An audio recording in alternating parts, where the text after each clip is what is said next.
Cody Ko is a YouTuber who needs no introduction. I don't need to drop any fun tidbits of lore to introduce you to the guy. He's been one of the top creators on the platform for quite some time, and recently some pretty disgusting allegations have been brought to the light about him. They've been around for quite some time, I came to find out, but only recently did another popular YouTuber, D'Angelo Wallace, grab a hold of them in the ether and is now serving them on our plates. And what's on the menu is Cody Ko allegedly being a predator.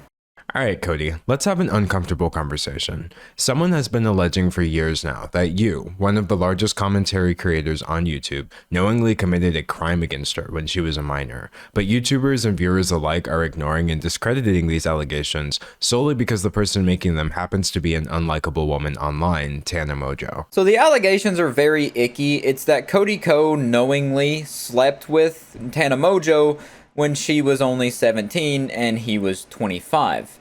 17 is not 18, by the way. It's 18 subtract 1, that's 17. I can't blame any of your viewers or my viewers for not hearing about this because you've done such a good job hiding it up until now that I only found out about it recently. The situation has been talked about by smaller channels, it's been discussed at length on other platforms, and it keeps almost hitting the mainstream, like with this Rolling Stone article or this H3 podcast discussion. And he has a really good point there. I'd never heard of this situation until I seen this video about it. I actually seen a clip of the video on Twitter. I didn't see the video itself, but it's crazy that something this massive, a bombshell like this, dropped and was just completely silenced and covered up. It's like Roswell or something. The government was just on it and they covered it up. Nobody can definitively take these allegations as proof, but at the same time, they should still be looked at and not treated as an open secret and swept under the rug like you've been doing for so many years now. And that's a very good point. When allegations come out that are serious of this nature, they should at the very least be investigated and thoroughly looked through. For example, recently with the Dr. Disrespect situation, people thought those were baseless claims until people started talking about it. Then Dr. Disrespect just admitted it, that it actually did happen, and he was talking to an underage person in Twitch whispers. So discussing things like this when they come out is definitely the good thing to do. It's the best way to handle it, and the person involved, their best course of action is to explain themselves and prove everyone wrong if it is wrong, or at the very least just address the situation, because silence kind of just makes you seem guilty. We both know that Tana Mongeau is a YouTube personality with a history of lies, controversy, and genuinely problematic behavior that's become so entangled with her brand that her podcast is called Cancelled with Tana Mongeau. And speaking of this podcast, about a month ago, she hosted a live episode in front of an audience, and the conversation turned to you. Who's the smallest you've ever had sex with? Oh my God, did no one look at me, Cody Ko. I can say that. I was literally 17. I can say that. So me personally, the only thing I know about Tana Mongeau really is that she dated Jake Paul and she was in that music video, the Team 10 bitch, who the hell is flipping you? What was it? It was some I don't know. There was a lot of stupid ass diss tracks back then, but that's all I really know her from. But it seems that, you know, she has her own little, you know, corner of the internet. She's doing well for herself and whatnot. And this is apparently the clip that revitalized this whole flame in the Cody Ko allegation situation. And that's a pretty insane allegation. That's not something you throw around willy-nilly. This clip started making the rounds and people were understandably perturbed because if Tana Mongeau was 17, you would have been 25. So people started speculating and Tana decided to set the record straight. I hooked up with Cody Ko when I was 17 and he was 25. So on multiple occasions, she has talked about this. There's even more clips coming up where she talks about it even more in depth, but it's not like she's trying to hide this. It's not like she's not talking about it. She has been talking about it. It's just nobody has seemingly been taking her seriously because, like he mentioned, she's like a drama-filled creator and people kind of just...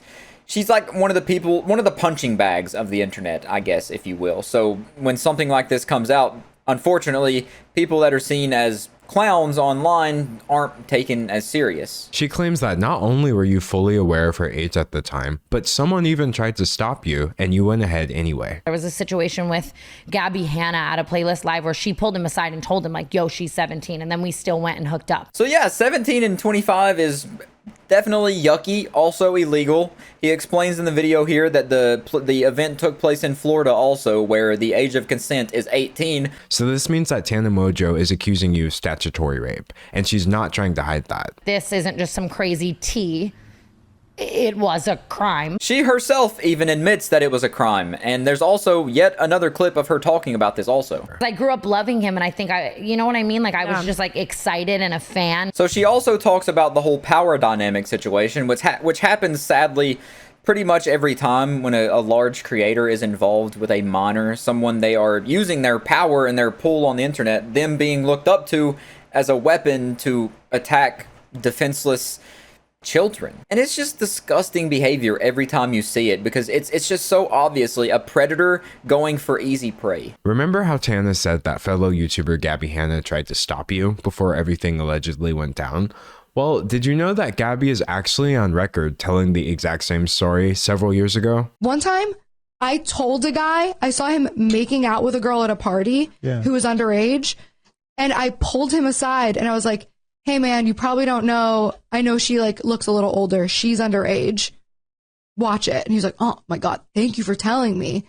And then he turned that. That is the most alarming clip from this whole situation, because it's a third-party witness. Someone is corroborating the same story that Tana has been talking about for quite some time now. A reliable source that was at the same event, and someone that, you know, says they seen the same exact thing that Tana experienced. And Cody Ko has just been radio silent this whole time. He's like Helen Keller. He hasn't said a fucking word. And that's just making him look even worse, especially now that D'Angelo has made this video, because he can't hide anymore. He needs to address this, or else, you know, the silence is going to be taken as guilt, because there's too much cooperation for him to just stay silent now. But instead of researching to find these answers like I did, many of your fans seem far more interested in attacking your accuser. I have seen so many comments, but what was she wearing? It's Tana, so who cares? Well, it's Tana Mojo. Yeah, the victim blaming is always the worst part of these situations, because it happens every single time. Probably not to the same extent it did with Tana, from what I've seen from looking at this whole thing. But it's just so sickening and sad every time I see someone come out with their story and then they get victim blamed like that. Like, what were they wearing? Why was she even in a situation where this could have happened? Why did she agree to it?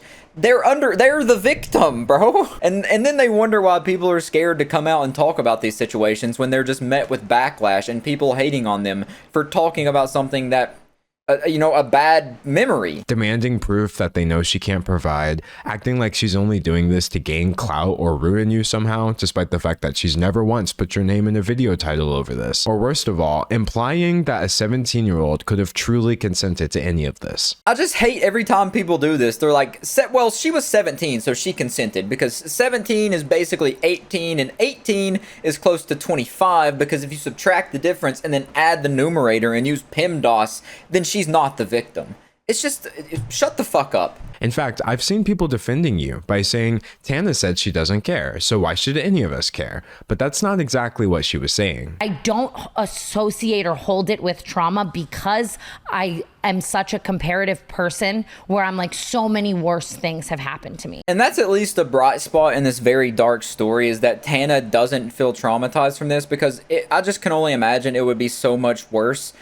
You're feeling traumatized by something and trying to speak out about it, and it's like you're just yelling into the void. Nobody's listening, nobody's taking you seriously, and some people are victim blaming you and saying that you're the problem, and just looking at Cody on this pedestal and worshiping him like he's a god. The answer to why any of us should care is that a person has tried to come forward about her experience and has been met with the most vitriolic victim blaming I've seen in years. She's been dismissed, discredited, and disbelieved before anybody ever gave her a chance. Because it's Tana, which sets a horrible precedent. That is a very sad part of the situation, that she has a bad reputation on the internet and is unlikable as a person online.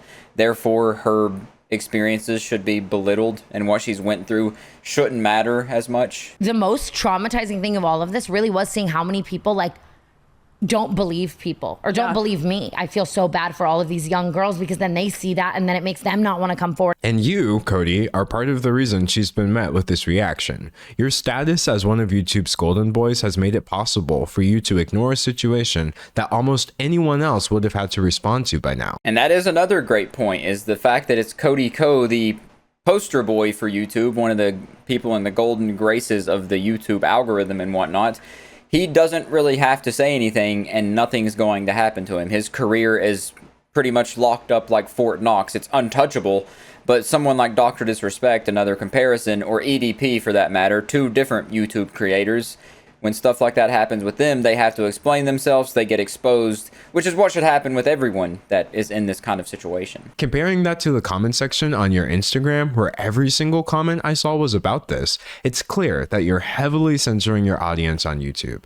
But surely you must have realized the limits by now, since people have just transferred the conversation over to your wife's channel. The fact that her comment section is overrun due to your decision to stay silent about this should be all the proof you need that that decision was wrong. So people are asking for the truth, and he's acting like Big Brother by, unleashing total censorship on his channel. So people are having to go to his now wife's channel to comment, asking for the truth, because the truth is what should be coming out in this situation. Silence isn't the right answer. Censorship is a terrible answer. The only reasonable, rational response would be for him to come and set the record straight. All these Reddit threads, like if my name's on any thread, it's all getting deleted. I witnessed the heavy-handed moderation of your subreddit in real time as I researched this video. I would refresh the page and posts would suddenly be unapproved by moderators after racking up hundreds of comments, removed because they could, quote, instigate drama, or more commonly, just locked and or removed with no reason given whatsoever. Yeah, and even going as far as to take posts off the Reddit that instigate drama or bring this up, bring it to more people's attention, just makes you look even more guilty. It's like if someone caught you sticking your hand in the cookie jar, so you run over to the sink real quick to wash your hands, thinking that makes the whole situation all better. But then you still have like a milk mustache where you wash the cookies down with some milk. It's no coincidence that with the exception of the H3 podcast, I haven't seen a single channel over 1 million subscribers do so much as acknowledge that this situation exists. And I'm not talking about channels that never would have discussed something like this either. And I'm still just mostly surprised that this situation has gone as long as it has without getting massive amounts of attention. One of the golden boys of YouTube in this kind of situation, committing this terrible act, potentially. It's like it's wearing one of those glasses with the fake nose and mustache, and nobody recognizes it for what it really is until now when D'Angelo has pulled the glasses off of it. One person's testimony does not give me the right to accuse you of doing anything illegal, but I can point out the facts. It's a fact that you and Tana were around each other during the year she specified, as seen in your uncomfortable collab videos, which are still online. It's a fact that Gabby Hanna has made claims that seem to corroborate Tana's allegations against you. And it's a fact that you are suppressing your audience's knowledge of these allegations by censoring your YouTube comment section. These things may not prove Tana's allegation, but you better believe that they contextualize them in a way that you need to address. And I couldn't have summed it up any better. I think this is a fantastic video from D'Angelo. D'Angelo made an amazing video exposing something that should have been exposed a long time ago, but other than that, I will catch you in the next one.